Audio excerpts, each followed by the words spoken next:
Fala pessoal, um abraço para você que me acompanha em mais um vídeo aqui no canal do Frossar, mais uma edição do Como os Caras Veem, o nosso quadro destinado a falar sobre o adversário do Atlético que tem uma pedreira. Amanhã, para você que está vendo esse vídeo ainda na sexta-feira, ou hoje para você que está vendo esse vídeo no sábado, tem Palmeiras e Galo pelo Campeonato Brasileiro. Palmeiras que ativou o modo apelão depois de ter rodado, né, ter sido eliminado nas Copas, está firme em busca do tricampeonato consecutivo da Série A com Abel Ferreira, e o meu convidado para esse Como os Caras Veem é o Tociro Neto, meu parceiro. Trabalhamos juntos na Globo, ele como setorista do Verdão, eu como setorista do Galo. Agora nós dois aqui também fazendo coisas na internet. O Tociro é torcedor do Palmeiras e jornalista, hoje morando no Rio de Janeiro, e eu aqui cobrindo o dia a dia do Galo. Já peço a você antecipadamente que deixe um like nesse conteúdo, que eu garanto que a resenha vai ser muito legal. Tociro, mais uma vez te agradecer. Tociro é um cara que eu sou muito fã, muito talentoso, jornalista, roteirista, já fez stand-up, sabe imitar um tanto de gente, o cara é bravo demais, e tá aqui pra gente falar desse Galo e Palmeiras, Palmeiras e Galo, melhor dizendo. Já começo te pedindo para explicar, Tociro, para nossa audiência, por que o jogo é no Brinco de Ouro, em Campinas, e não em São Paulo, não no Allianz. Qual que é o contexto desse jogo ser transferido para Campinas? Muito obrigado pela presença e por trocar essa ideia aqui comigo. Eu que agradeço, Frossar. Você sabe que a recíproca é verdadeira, né? Os elogios que você me fez aí, eles servem para você também, porque eu admiro muito seu trabalho desde que a gente era colega na Globo. O Palmeiras, diferentemente de alguns modelos de construção, de construção, modernização de estádios, né, das arenas, o Palmeiras tem um contrato que, ao longo de 30 anos, ele responde, né? O Palmeiras acaba sublocando o estádio para poder jogar. Então, em algumas oportunidades com a realização de shows, óbvio que o Palmeiras e a W Torre, que é a construtora responsável pela modernização do estádio, eles tentam se alinhar para encaixar o calendário do Palmeiras, que obviamente que ali na frente esse estádio vai ser devolvido, vamos usar esse termo, ao Palmeiras. Mas sempre que tem show, o Palmeiras, e que não tem como mudar data ou coisa do tipo, o Palmeiras é obrigado a mandar os seus jogos em outro estádio. No começo do ano, alguns jogos foram em Barueri. O Abel Ferreira não gostou nem um pouco, chegou a dizer, não sei se você se lembra, que não cobrassem Abel Ferreira por títulos se o Palmeiras voltasse a jogar em Barueri. E aí o Palmeiras achou uma solução em Campinas, o Brinco de Ouro da Princesa, estádio do Guarani, que foi muito elogiado pelo treinador português, inclusive, tanto pela estrutura em si, quanto pelo gramado.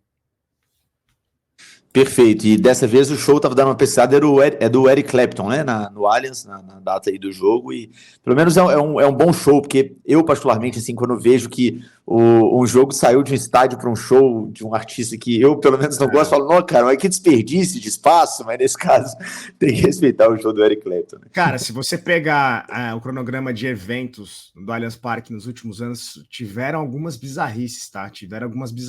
Competição de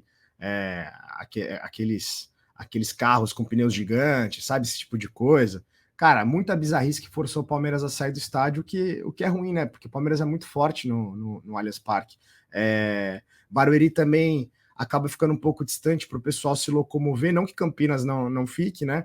Mas o Palmeiras tem uma torcida muito forte, muito presente ali em Campinas. Então, além da estrutura do estádio, que realmente é um estádio mais raiz, mas ele fornece boas condições, o Brinco acaba se tornando uma melhor opção. Excelente. Agora vamos falar um pouquinho de campo e bola, de futebol propriamente dito, porque eu brinquei na abertura desse vídeo que o Palmeiras ligou o modo apelão ali depois das eliminações, né? Tava até dando uma olhada, curiosamente, a primeira vez desde 2017 que a semifinal da Libertadores não tem Palmeiras e Flamengo, né? Os dois rodaram aí, caíram antes da semi da competição. O Palmeiras foi eliminado, o Flamengo foi eliminado ontem pelo Peñarol. Como é que você vê esse momento do Palmeiras pós-eliminações? Eu sei que uma parcela da torcida aumentou ali as críticas ao Abel, que já existe há um tempo, né? Uma parcela do Palmeiras que tem várias críticas ali ao trabalho do Abel, mas como que você vê esse time depois das eliminações? Você acha que o time conseguiu virar essa chave rápido? Você realmente vê uma melhora de desempenho depois que o Palmeiras focou na Série A? Como você avalia esse momento? Porque nos últimos jogos, nas últimas rodadas, só vitória do Verdão na Série A, né? Sem dúvida, o Palmeiras melhorou, e não vejo muito segredo, muita resposta diferente, a não ser o fato do Palmeiras ter tido realmente mais tempo para se preparar. O Felipe Anderson, por exemplo, um jogador que foi contratado no meio de temporada, chegou a dizer recentemente, essa semana limpa, né, como o Abel costuma dizer, essa semana limpa tem me permitido conhecer melhor os caras, né? Cara, coisa básica, né, Frossar? É assim, como o cara gosta de receber, dar o passe de costas, saber onde o cara tá, esse tipo de coisa, especificamente falando do Felipe Anderson. Mas o mês de agosto foi muito terrível pro Palmeiras, assim. O Palmeiras, eu acho que sim, mereceu ser eliminado nas duas Copas, chegou a estar próximo de levar tanto na Copa do Brasil quanto na Libertadores para os pênaltis, né? Nos dois jogos, teve gols anulados contra Flamengo e Botafogo corretamente, principalmente do Botafogo, que foi uma bola na mão do Gomes. Mas convenhamos que o Palmeiras deu um baita azar nesse sorteio, né? De cara nas oitavas de final, pegar Botafogo e Flamengo. Foi muito duro. O Palmeiras ainda tinha uma sequência ali, tinha clássico, um clássico contra o São Paulo nesse meio de calendário, nesse meio de mês. Então foi uma pancada, assim. O Palmeiras vinha sofrendo de lesões, tinha perdido o Piquerez, que é uma peça fundamental nesse esqueleto do Palmeiras. Então muita coisa aconteceu. O Palmeiras também perdeu o Estevão, o Felipe Anderson machucou. O Felipe Anderson passou 3 temporadas na Lazio, jogando todos os jogos seguidos, chegou no Palmeiras, machucou o olho, cara. Enfim, o Palmeiras teve alguns contratempos aí e depois disso, com essa semana limpa, realmente ligou o modo apelão, como você falou, e o Palmeiras tem jogado muito bem e vencido com certa facilidade os últimos adversários. É até interessante a gente falar sobre isso, você citar a questão do tempo para trabalhar, porque o torcedor, ele é obviamente passional e ele quer que o time dele seja uma máquina em todos os jogos, né?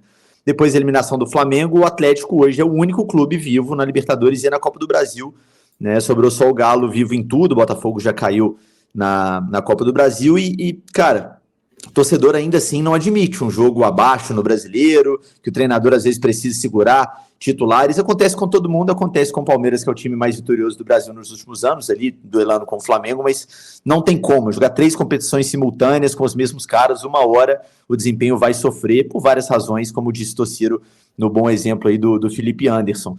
Queria te ouvir em relação a essa galera anti-Abel, assim, como que você observa, porque, sendo bem sincero, a gente que vê de fora da bolha palmeirense, da bolha paulista, enfim, a gente assusta um pouco, fala, cara, o cara ganhou absolutamente tudo e tudo mais de uma vez no Palmeiras. Como assim existe palmeirense que pede pro cara sair do clube por causa de uma eliminação, né? Uma mínima oscilação, ela é natural, ela tem que ser concedida esse direito. Pelo menos é como eu vejo o futebol.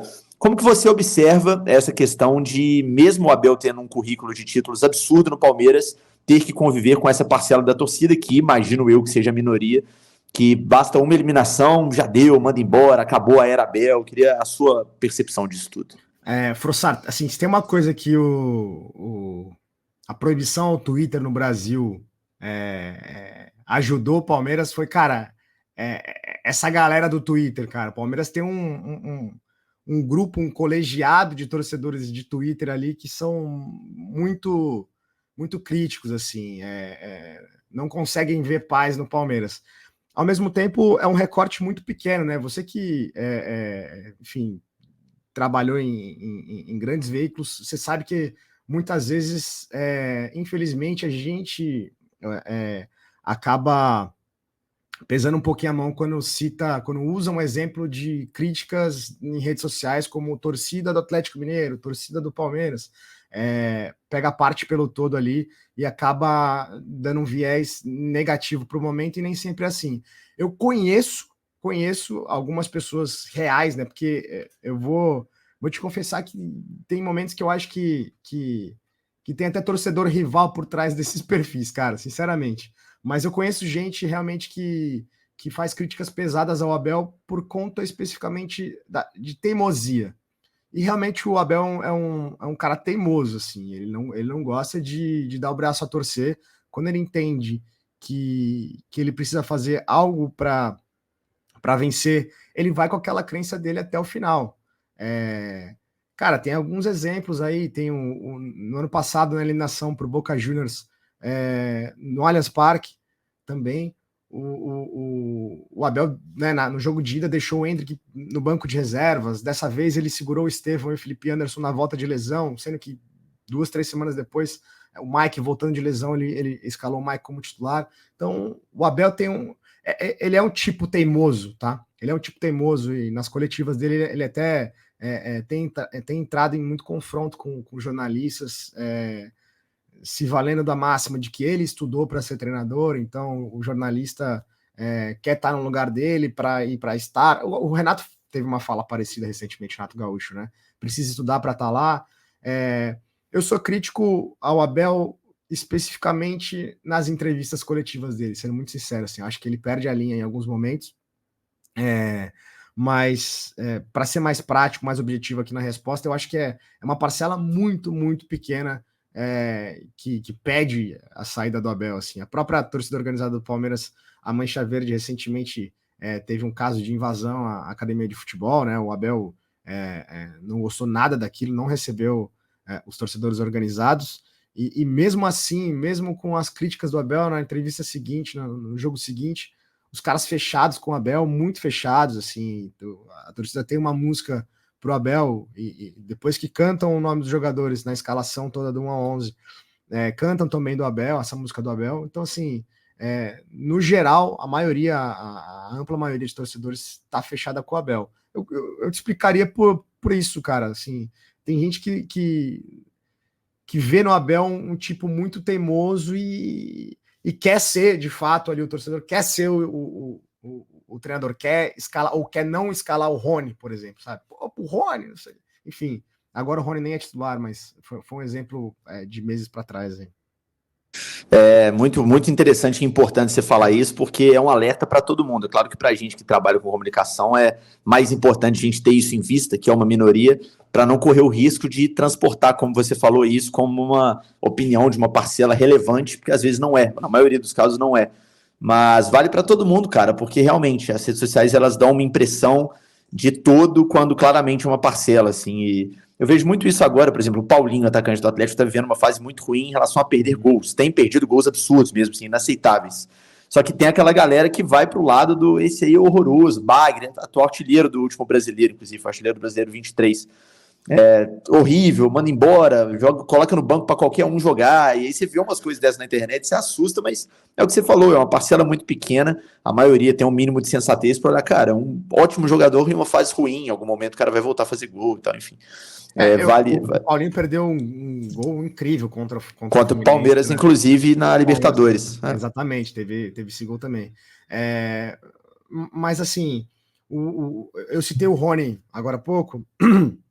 Ele é um caso, é um bom exemplo, um bom case, né? O Rony é o maior artilheiro do Palmeiras na Libertadores, né? Ele não é um craque de bola, ele não é um jogador nota 10. O Abel chegou a dizer numa coletiva, se ele fosse nota 10, ele não estaria no Palmeiras, estaria no Real Madrid. É até duro ouvir isso, né? Mas como torcedor e o próprio jogador, principalmente. Mas é verdade. Só que o Rony é um jogador que foi fundamental em várias conquistas do Palmeiras. Foi importante, não era protagonista, mas sem dúvida era importante. E todo jogador tem seus momentos de alta e baixa, né? O Paulinho é um ótimo jogador. É maluquice você pensar em torcedor pedindo a saída do Paulinho, né? Do Galo. Eu não consigo entender, assim, e o que me deixa mais puto da vida, Frossara, assim, no estádio, principalmente, durante os 90 minutos. Aquela regra básica do, cara, deixa para criticar depois que apita, né? Mas eu super concordo com essa máxima, assim. Cara, você tá ali, tu comprou ingresso, vai lá apoiar o time, cara. Você vai desestabilizar o jogador, deixa o time jogar, Cara, quer vaiar depois, você tem seu direito. Outra coisa que eu sou completamente contrário é em rede social de jogador xingar o jogador, mandar DM pros caras. Cara, isso, assim, é inaceitável, não faz sentido. A gente, assim, a gente já trabalhou, eu sou jornalista, você é jornalista. Você vai trabalhar com problema pessoal, cara, aquilo te destabiliza, é difícil trabalhar. O jogador também tem vida, e a gente não entende isso, o torcedor brasileiro, o torcedor em geral, né? Não entende isso. E a partir do momento que eu comecei a cobrir futebol e saber de histórias, saber de questões delicadas com relação à saúde mental. Pô, olha o Tite, cara. O Tite tá sendo massacrado no Flamengo. Massacrado. Não tô dizendo que ele tá fazendo um bom trabalho, também não concordo. Mas, assim, tem maneiras e maneiras de se criticar, sabe? Eu acho que a gente tem destilado um ódio muito, muito pesado, cara.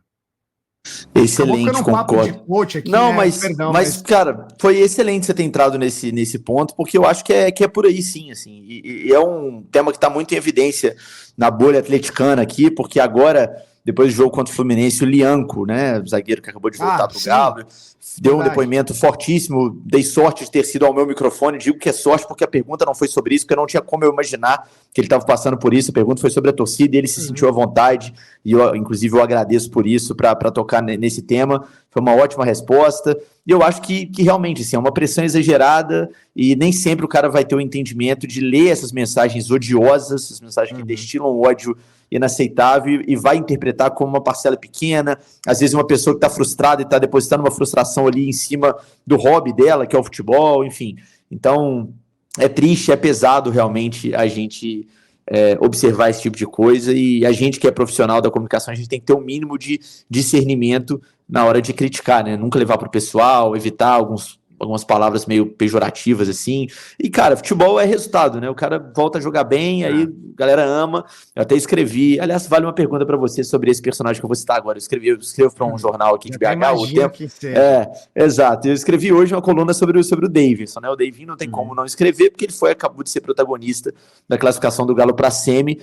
E eu falei que, cara, eu acho que no Atlético, pelo menos assim, da minha geração, eu não lembro de um cara tão carismático quanto ele. Se você isolar o carisma, ele ganha do Ronaldinho Gaúcho, do Luan, menino maluquinho, e de vários outros, que o Valdívia pouco pica, jogou aqui no Galo também, desses caras emblemáticos. Assim. O Davinho, para mim, é o maior deles nesse quesito, pelo amor de Deus. E aí eu escrevi que o quanto que isso leva para ele uma responsabilidade de jogar bem. Porque o cara, para ser o personagem que ele tem necessariamente que jogar bem, que entregar gols. Porque se não fizer, vai virar piada e vai virar. Outro dia desse mesmo, antes dele fazer o primeiro gol dele pelo Galo, que foi contra o Bragantino, eu postei um videozinho, um Rios no Instagram dele fazendo a piscadela e brincando lá na cidade do Galo e tal. Ele não tinha feito gol ainda, e de 10 comentários, 8 eram muita mídia e pouca bola. Para de fazer graça e vai jogar, vai fazer gol que é bom nada. O cara para assumir essa personalidade, ele tem que ter desempenho junto, porque senão ele simplesmente não pode. E o ponto sobre o Davinho ele é aquilo ali, pelo menos é a minha percepção que está cobrindo ele agora, né? Você pode trazer a sua. Ele é esse cara meio maluco mesmo, ele não tá fazendo aquilo ali forçado, ele é o doidão que gosta de falar da esposa em toda entrevista, caricato, brincalhão, que dá risada de tudo, que cai no chão porque o juiz encostou, achando que era o adversário. Ele é aquilo ali. Então, será que é honesto da nossa parte cobrar que se ele passar 5, 6 jogos sem fazer gol, ele tem que ir para a entrevista sendo outra pessoa, tem que fechar a cara, fingir que tá num dia péssimo, ser um cara extremamente mal-humorado, simplesmente porque a bola bateu na trave e saiu, em vez de bater na trave e entrar. Então, essa crítica exagerada pelo desempenho que às vezes me incomoda e queria te ouvir sobre ele também. Aliás, antes disso, parabéns pela entrevista com o Lianco, né? Ele falou sobre crise de pânico, né? O Lianco eu cobri comecinho dele quando ele subiu pro São Paulo, fiz um perfil bem legal dele, a época sobre a ascendência dele, sobre o avô dele, depois ele se naturalizou sérvio, né? Se eu não me engano, foi isso? Exato. O Davidson, cara, o Davidson é uma figura muito atípica, né? Eu adoro o Davidson, assim, quando ele chega ao Palmeiras, fui eu que informei em primeira mão que o Palmeiras estava contratando. Eu não conhecia, acho que 99% das pessoas não conheciam o Davidson, né? E, cara, assim, a entrevista coletiva de apresentação dele já é um marco, assim, né? Ele canta, todo desafinado, ele disse que tinha um grupo de pagode, aí pedem para ele cantar belo. Cara, o Davidson é um cara que é um bom jogador, tá? Eu não tô dizendo. Vamos lá, entendam bem. Eu acho o Davidson um bom jogador, que tem uma série de questões, como você falou, ele é um cara maluco. E essas questões são incorrigíveis. Ele não vai mudar. Já tá claro que ele não vai mudar. No Palmeiras tentou se mudar e não se conseguiu. Cara, foi punição, foi afastamento, foi tudo. E não funcionou.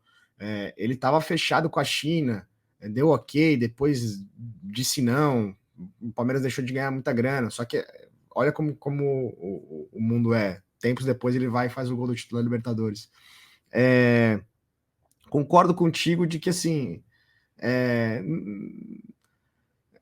não tem como mudar o Daverson, né? Você tem que separar as coisas, né? Ele é esse cara maluco mesmo e ele pode estar jogando mal ou jogando bem. São duas coisas diferentes. O Daverson maluco e o Daverson jogador de futebol. Tem duas características do Daverson que eu gosto muito como jogador. A marcação alta dele, assim, é muito acima da média, tá? Ele é um jogador muito inteligente nessa marcação. O gol da final da Libertadores do Palmeiras é assim, né? Ele espera o momento certo de dar o bote no Andréas Pereira, né? Depois do passe do Davi Luiz. O Endrick é muito parecido nesse sentido também, de dar o bote, cara, no tempo correto, assim. E a disputa do Daverson pelo alto, assim, ele ganha de todo mundo, é impressionante. Eu não tenho acompanhado muitos jogos do Galo, eu vi esse jogo contra o Fluminense. Não sei como ele tem sido nessas disputas pelo alto aí. Se ele tem... Muito bem, muito bem. Né? Nisso ele chama atenção, realmente. Casquinha dele para outro atacante, naquela bola que vem do goleiro, impressionante. E assim, ele mete gol, cara. Se a bola chegar para ele dentro da área, ele mete gol. É que ele tem um jeitão de correr estranho, ele né? Mas o Daverson, o problema é que, assim, a longo prazo, eu vou te falar, de novo, adoro o Daverson, a gente se segue no Instagram, volta e meia, a gente troca mensagem e tal. Você falou das minhas imitações, ele vivia pedindo imitação minha. Mas o pacote Daverson é cansativo. Tava falando com meu pai essa semana, no dia seguinte da classificação do Galo, né? Ele falou, porra, o Daverson meteu 2 gols, o Daverson é foda. Eu falei, pô, demais, isso aqui. Aí eu falei, mas uma hora cansa, cara. Porque vão se somando alguns probleminhas ali, sabe? Ele vai ser expulso em algum momento, aí vai pegar um gancho, vai acontecer. Aí vai. Pô, todos os clubes que ele passou foi assim, né? O Cuiabá foi assim também. Enfim, mas ele é um cara também de estrela, Forçar. É um cara de estrela. Pode ver o que aconteceu. Contra o Fluminense. O cara entra, mete 2 gols da classificação. E assim, um gol de cabeça ganhando do Thiago Silva, sabe? Um gol de atacante o segundo gol de atacante que tá ligado no jogo o tempo todo. Enfim, fechando a gavetinha Daverson. Estrela ele tem, indiscutivelmente, e é exatamente isso. O título da minha coluna hoje foi até algo nesse sentido, assim, tipo, como é bom poder amar o Daverson agora, tipo, pelo menos por enquanto, até segunda ordem. Nesse momento a gente pode amar ele, estamos amando, tá tudo bem, o atleticano tem que dar a piscadinha, tem que brincar, porque o cara fez 2 gols, mas a longo prazo a gente sabe que bastam três gols perdidos ali, que a piscadinha que era legal passa a ser inaceitável, e o torcedor é passional, e enfim, faz sentido o que você disse, o pacote ali a longo prazo você tem que saber levar, porque não é sempre que vai fazer sentido. Quando o cara faz 2 gols, tudo é lindo, mas quando não tá tão bem assim, tem que ter inteligência. Mais um parênteses, assim, tem um momento do jogo, Galo 1-0, e eu não lembro qual que foi a dividida, a questão, a polêmica ali, que, enfim, o pessoal do Fluminense tava cobrando a arbitragem de uma cotovelada, talvez, o Daverson, eu não me lembro como é que foi. E foi algum lance que eu falei, cara, pode ser que dê merda pro Daverson aí. O Scarpa chega do lado dele e, tipo, com a mão na boca, assim. Eu fico imaginando o Scarpa falando pra ele, caralho, velho, você tá maluco? Tipo assim, você meteu gol, vamos continuar no jogo, você não vai ser expulso pra fuder tudo, sabe? Eu imagino esse tipo de conversa do Scarpa com o Daverson, assim, porque o Scarpa conhece o Daverson já de longa data. Inclusive foi dele, Scarpa, assistência para o gol, para o que você citou, que o Daverson ganha do Thiago Silva no alto e ganha do Thiago. Eu fiz uma pergunta para ele na Zona Mista em cima disso. Ele ganha do Thiago Silva pelo alto e o goleiro era o Fábio, que é um cara também de se respeitar. Então é um gol para ele deixar guardado ali na gaveta dos gols marcantes da carreira. Pequena pausa na resenha com o Tociro para o recado dos nossos parceiraços fixos aqui do canal do Frossar. Primeiro recado da KTO. Se você gosta de apostar em esportes, de se divertir com apostas esportivas, faça o cadastro na KTO utilizando o cupom FROSSAR, caso não tenha feito ainda, evidentemente. Vai te garantir 20% de bônus nesse primeiro depósito e a primeira aposta é sem risco. Errou, o valor volta como bônus para uma nova tentativa. Consulte o regulamento para entender direitinho como funciona. É só para maiores de 18 anos e lembrem-se, apostem com responsabilidade, não é para usar dinheiro de obrigação, não é para considerar investimento, pelo contrário, é diversão. KTO, conheça as probabilidades. Recado também da Confiax, que neste mês de setembro está anunciando aqui com a gente o seguro para o seu equipamento eletrônico. E pessoal, não vai nessa de achar que é bobeira, não precisa, é só um celular. Imagina o prejuízo que é perder um celular, por exemplo, roubado, furtado, quebrado. A Confiax tem um seguro completo, vai cobrir quebra, vai cobrir dano por água, furto, roubo, tudo que pode acontecer aí com o seu equipamento eletrônico. E não só celular, tem para câmera fotográfica, para computador, tablet, smartwatch e muito mais. Vale a pena demais fazer, vai caber no seu bolso, não tem burocracia, basta nota fiscal e algumas informações básicas, o seguro já vale no mesmo dia, não tem carência e você chegando na Confiax através do canal do Frossar tem 20% de desconto. Não perde essa chance, o QR Code está aí na sua tela, beleza? Deixa o like nesse conteúdo, peço mais uma vez essa gentileza e bora voltar para a resenha com o Tossiro. Voltando a falar de Palmeiras, Tossiro, a gente estava falando dessa questão das eliminações nas Copas, e o Palmeiras muito forte no Brasileiro, mais uma vez uma disputa com o Botafogo, né, que esse ano parece ter aprendido algumas lições, não sabemos se todas, em relação ao ano anterior.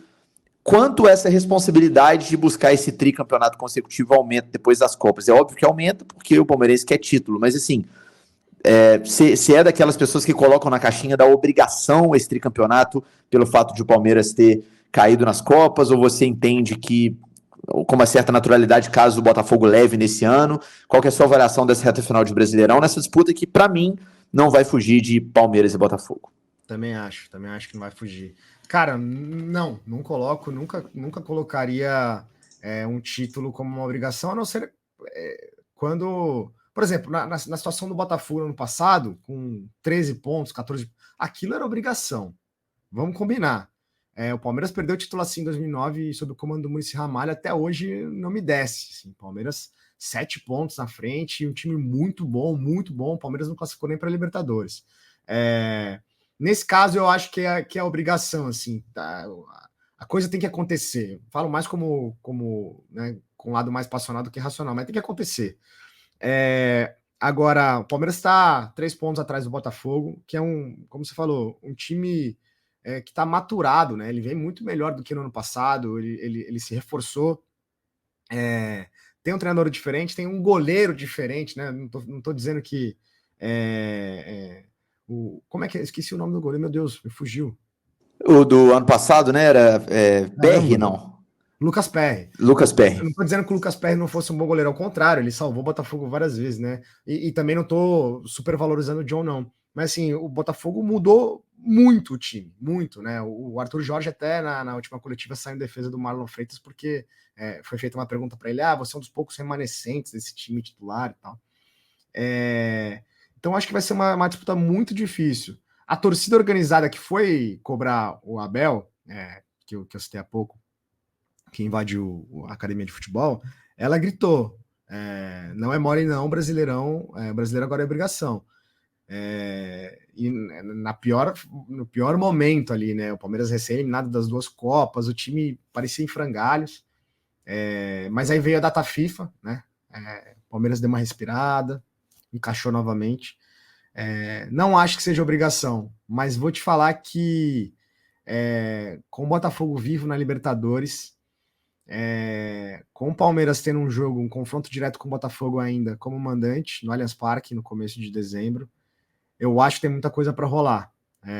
Não vai ser nada parecido com o ano passado, nada de o Palmeiras atropelar e o Botafogo, né, parar de ganhar, porque, como a gente falou, esse time é bem diferente. Mas eu acho que o Palmeiras tem totais condições de tirar esse título do Botafogo, sim. Com certeza, com certeza.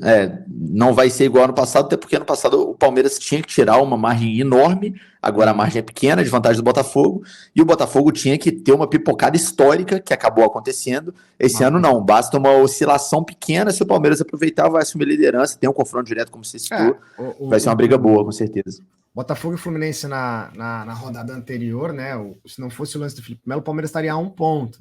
Agora, sábado, o Palmeiras joga em Campinas, mas joga antes do Botafogo. Aí, enfim, dependendo, né? Vou falar aqui como palmeirense, obviamente, você e o pessoal que está assistindo vai querer que o Palmeiras perca, mas se o Palmeiras ganhar do Galo, o Palmeiras assume a liderança momentaneamente e joga pressão para o Botafogo. Enfim, é um campeonato muito, muito aberto. Agora, eu vou te devolver a pergunta.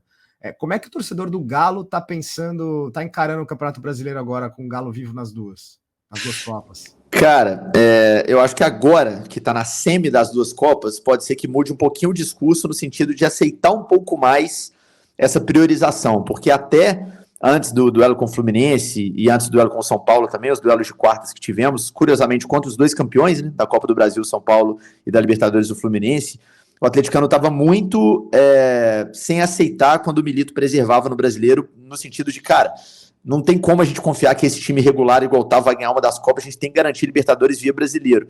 Agora que o time fez um jogo espetacular contra o Fluminense, talvez o melhor jogo do ano, e passou contra o São Paulo, merecendo passar também na Copa do Brasil, talvez o atleticano fale, cara, a gente tá a 2 jogos nas 2 competições de uma final, né? Então faz um pouco mais de sentido, mas existe um medo no fundo, e aí falo por mim e acho que pela maioria dos atleticanos, de dar ruim nas Copas, que pode acontecer. Tô com você que não existe obrigação em título. Eu sempre falo para minha audiência que a obrigação do clube é pagar salário em dia, é saber se posicionar caso algo grave aconteça no clube, um episódio grave, aí você tem obrigação de fazer o certo, mas ganhar título é do jogo, é do futebol, 1000 coisas podem acontecer. Mas existe o medo de passar o tempo, não ganhar nenhuma das Copas e acabar ficando fora da Libertadores, que aí sim será uma tragédia para o Galo. Na Copa do Brasil, tô para te dizer que entre os semifinalistas, o Galo é o que está em melhor fase, pelo menos vamos fazer um recorte bem recente, assim, né? O Flamengo está numa crise danada, o Corinthians está bem na Sul-Americana, se reergueu, mas assim, eu quero entender, porque nesse fim de semana tem São Paulo e Corinthians, os dois times precisando dar resposta. Eu não sei até onde vai esse Corinthians, não. Então, do outro lado ali, eu acho que tá perigando. E é um Vasco que tem sido copeiro, né? Mas que, assim, entre Galo e Vasco, hoje eu vejo uma superioridade muito grande do Galo. Então, tem essa questão das duas Copas poderem dar a vaga pro ano que vem para Libertadores, né? Além, obviamente, do título e da premiação. Não, total. E a questão da Libertadores, o Palmeiras está garantido, mas o Galo não ganhar seria classificar para o Super Mundial, né? Tem mais essa. Os dois, né? Para os dois, exato. Ganhar seria tem esse bônus também que é espetacular. E, cara, eu comecei a sentir agora uma carinha de time que pode ser, se falar, cara, time campeão, então vai ganhar, óbvio que não, mas uma carinha de um time que tá crescendo na hora certa. O Milito tem os caras na mão, isso tá na cara. O time titular é bom, eu acho que o elenco é desequilibrado, mas o time titular é bom. Tem jogadores que não estão na melhor fase, que podem melhorar, como é o caso do Paulinho, que a gente citou aqui. Ele tem achado soluções, como achou agora o Lianco na direita, na ausência do Saravia. Então, é um caminho pequeno até eventuais finais. Eu acho que o Galo pode sim beliscar pelo menos um dos 2 títulos. E como é que vem os caras? Como é que vem o Galo cara, esse jogo, então, assim, com o Brasileirão de escanteio? Pois é, eu vou te responder com o que a gente tem de informação agora, né? Porque ainda é pouca coisa. E aí eu já vou te devolver a pergunta, que eu sei que o Palmeiras tem desfalques importantes também, mas o Galo certamente vai poupar. O último jogo do Brasileiro, antes desse jogo com o Fluminense, foi contra o Bragantino. O Atlético foi com o time praticamente inteiro reserva. Jogou o Alonso, que é titular, jogou o Franco, que é titular, o Everson, naturalmente, vai jogar contra o Palmeiras também. O goleiro não faz sentido poupar, mas foi um time bem reserva. Eu imagino um time bem reserva também em Campinas. De repente, mais uma chance para o Mariano na direita, que é um cara que nas Copas não dá para contar pela questão da idade.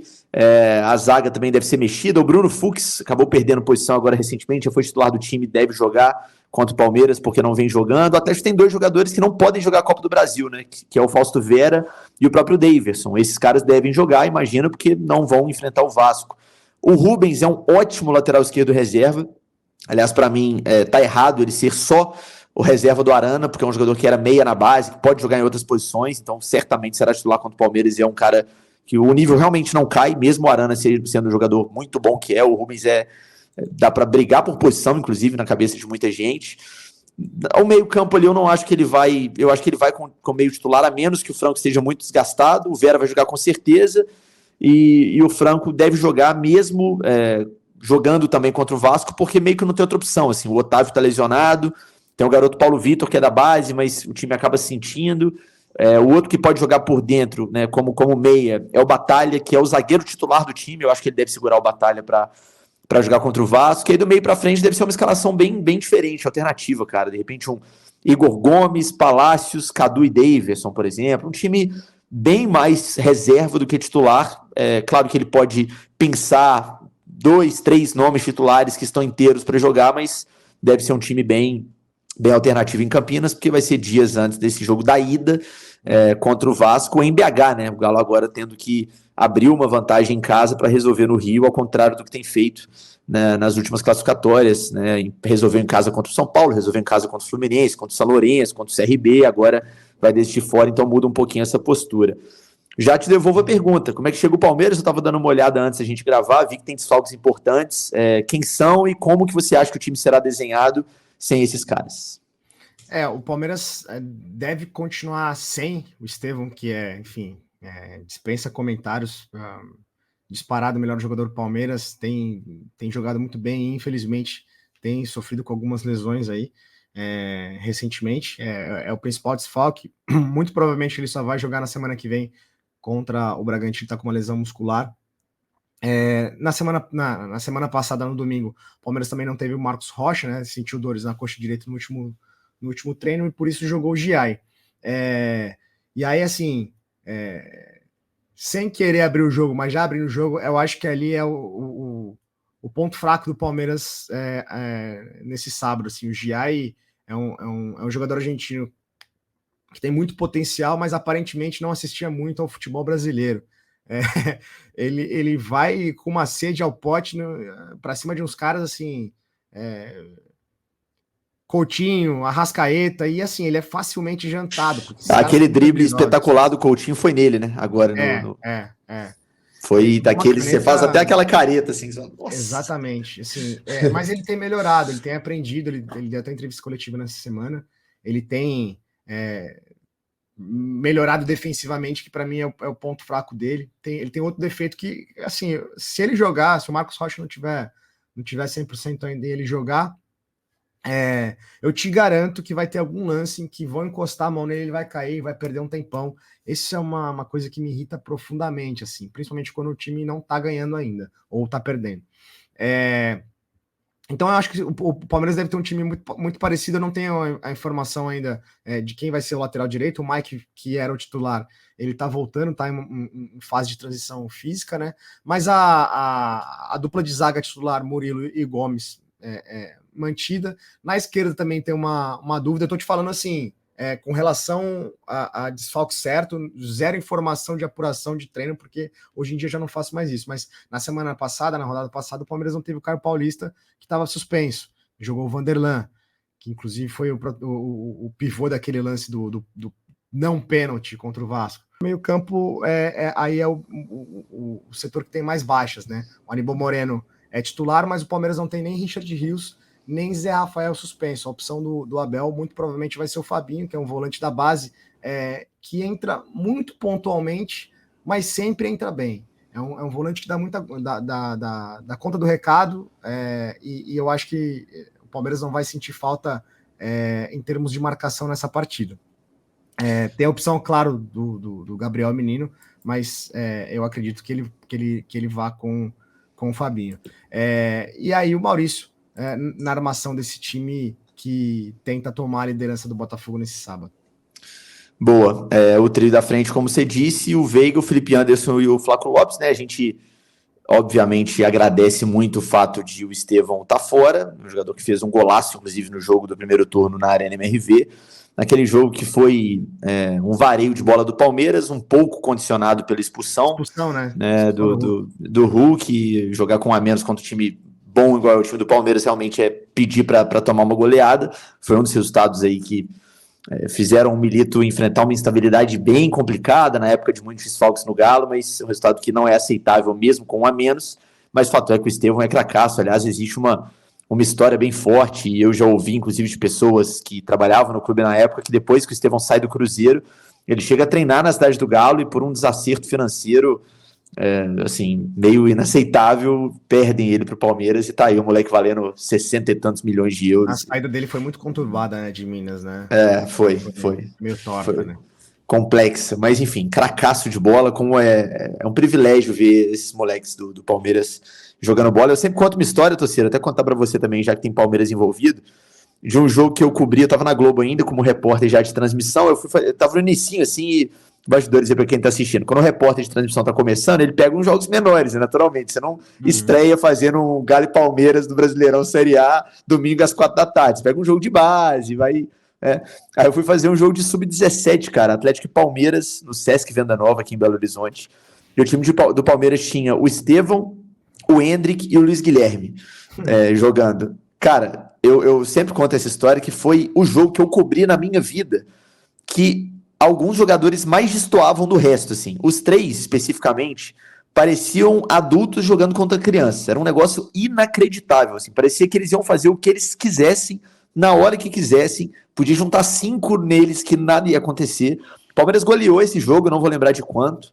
Salvo engano, o Galo também teve um galinho, que a gente chama aqui na base do Galo. Acho que teve um jogador expulso também, o que aí ficou ainda mais escancarada a vantagem, mas foi um negócio inacreditável. Eu lembro que quando terminou o jogo, eu comentei com um amigo meu, que estava trabalhando no jogo também, comissão técnica de Atlético, falei, cara, eu cravo que desses 3 meninos, pelo menos 2 vão jogar a Copa do Mundo. Pode me cobrar daqui a uns anos, porque era um nível assim, muito acima dos moleques. E o Luiz Guilherme foi vendido também, né? Já, né? Já saiu. Foi vendido, foi pro West Ham. Os 3 são... o Palmeiras chama essa geração de 1 bilhão, né? Que tem também Vitor Reis, que é um zagueiro que é fora de série. Ele tá hoje na reserva do Palmeiras porque, enfim, porque tem uma hierarquia natural, né? Mas ele entrou no time quando foi preciso e emendou uma sequência ali na ausência do Murilo, hoje e depois do Gomes. Mas o Vitor Reis é muito bom zagueiro também. É um jogador que vai ser vendido caro aí. O próprio diretor de base do Palmeiras disse isso essa semana. Com certeza. Eu já vi uns jogos dele na base, muito bom zagueiro realmente. Meu velho, você citou aí rapidinho, já caminhando pro final do nosso papo aqui, você citou a questão do Giai, que é um jogador que ainda está se adaptando, tem entrado muito de primeira. Você colocaria esse lado direito ali da defesa do Palmeiras como um ponto fraco hoje, assim, desse time do Abel, desse time que pode enfrentar o Galo? E o que você destacaria hoje como principal ou principais pontos fortes do time do Palmeiras? Por que você acha que o Palmeiras tem essa grande probabilidade? Além, claro, sem falar do lado atleticano da coisa, do Galo tá poupando, enfim, mas pensando no Palmeiras, de onde vem a confiança para buscar essa vitória em Campinas?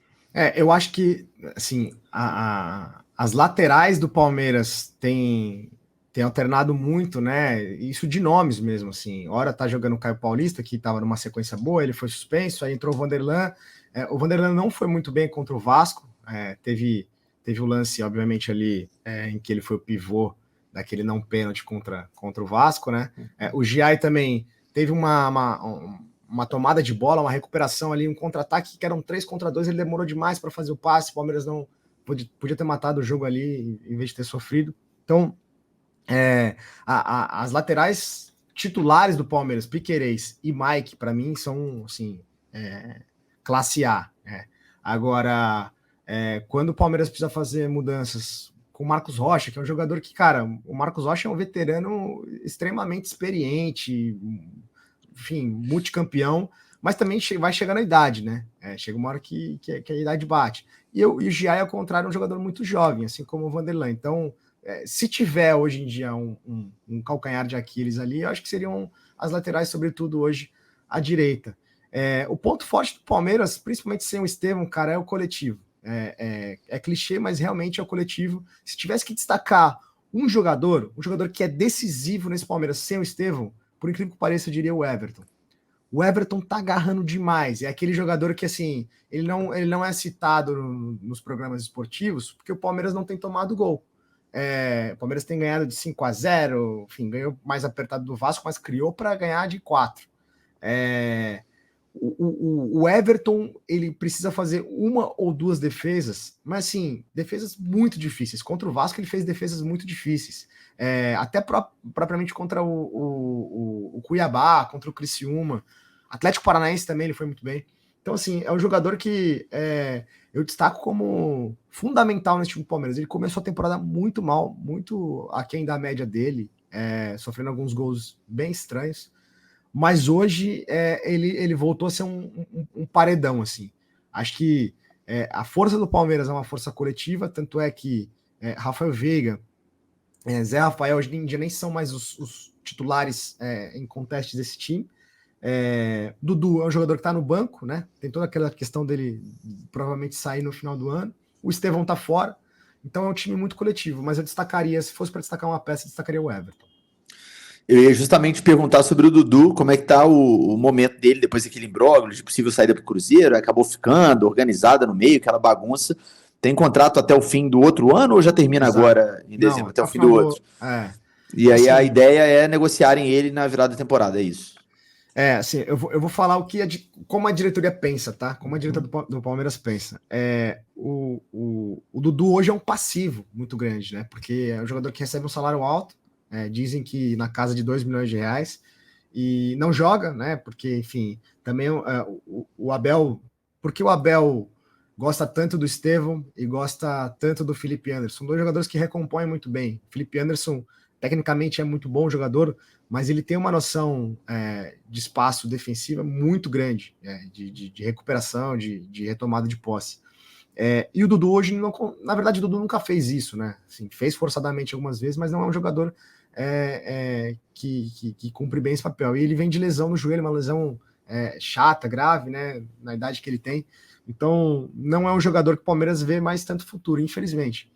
Então, o receio do Palmeiras é sofrer da mesma forma que o Flamengo tem sofrido com o Gabigol. É um jogador que recebe muito, que não vai ser escalado por seu treinador e que vai continuar ali escanteado. Então, para o Palmeiras, no final das contas, aquela negociação com o Cruzeiro, para o Palmeiras, estou dizendo para o clube, fazia muito sentido financeiramente, né? Então, o Palmeiras tem tentado ainda de novo colocar o Dudu em alguma negociação. O Dudu, ao contrário, me parece não querer sair. Mas a todo instante a gente ouve, a gente lê informações de que muito provavelmente isso vai acontecer. Fluminense, chegou-se a falar até do Atlético Mineiro em dado momento, né? Mas o clube da vez seria o Fluminense, eu ouvi nesses dias. Eu, com o salário que ele tem, também não ia querer sair tendo um contrato até o fim do outro ano, não. É difícil achar quem assuma, né, esse valor, porque Dudu é muito bom jogador, decisivo, no auge dá para chamar até de craque, eu acho, pro nível de futebol brasileiro, mas a idade chega, enfim, não sei se alguém teria a coragem de pagar hoje 2 milhões pro Dudu, que teve lesão grave, enfim. Cruzeiro ia pagar mais, né? Cruzeiro ia pagar mais, mas o Cruzeiro do Pedrinho agora é desses...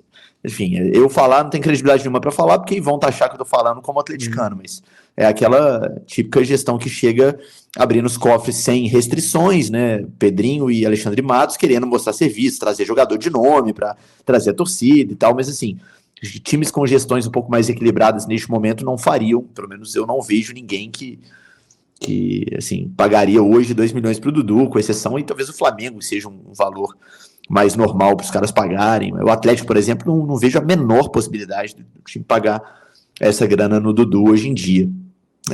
Para a gente fechar, Tociro, vamos para o momento placar apoio aqui, agradecer ao Apoio Mineiro, nosso parceiraço aqui do canal em conteúdos pré e pós-jogo, que nada mais é do que o momento dos palpites, né? E aí tá liberado o clubismo, tá liberado falar com o coração. Vamos lá, primeiro você, por ser a visita, seu placar apoio, seu palpite para o jogo de Palmeiras e Galo deste sábado. 2-0 Palmeiras. 2-0 Perfeito. Palmeiras.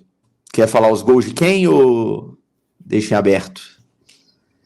Eu vou falar um jogador que eu boto muita fé que vai fazer outro gol, que é o Flaco Lopes, tá em grande fase. Gosto muito do Flaco, inclusive. Ele é bom atacante. Acho que tem muito a crescer, é jovem ainda. Ele é bom atacante mesmo, também já vi boas coisas do Flaco. Bom, eu vou obviamente puxar a sardinha para o meu lado, mas acho que num jogo dessa dificuldade, Galo com um time provavelmente bem em reserva, o Palmeiras voando no Brasileiro, puxar a sardinha para o meu lado, considerando um jogo fora de casa, é palpitar no empate. Eu vou colocar aqui um 1-1 aí, de alguma forma, o Galo segurando o Palmeiras, achando um golzinho, trazendo um pontinho para BH para dar moral para o jogo contra o Vasco, mas é um jogo muito duro e o Palmeiras é naturalmente favorito para a partida. Tociro, só agradecer, meu velho. Vou te falar uma coisa. Manda. Nesse 1-1 aí, você sabe quem é o cara, né? Que é, Davinho, né? Lei do ex, né? É lógico. Se tiver gol do Galo, é gol dele. Cara, e ele falou uma coisa na zona mista agora, depois do Fluminense, que o Palmeiras é o único time dos grandes do Brasil que ele nunca marcou. Ele falou isso. Ele fez gol em todos os outros, com exceção do Palmeiras. Loucura. Então ele tá querendo também fazer um gol contra o Verdão, mas vamos ver, quem sabe. Não. Se sair, se sair pro nosso lado aqui, vai ficar feliz. Torcida, te agradecer, meu velho. Foi ótimo o papo, muito legal. Deu pro atleticano que assistiu aí entender um pouco mais do momento do Palmeiras. A gente discutiu assuntos sérios aqui também, né? Que é sempre muito, muito importante. Te agradecer gentilmente ter cedido esse tempo para gravar comigo. Grande abraço e depois do jogo a gente troca uma ideia aí pelo WhatsApp para ver quem passou mais perto. Eu que agradeço, Frossar. Conta comigo sempre que precisar. É só chamar aqui, o guichê tá sempre aberto. Fechado, tamo junto, um abraço. Valeu.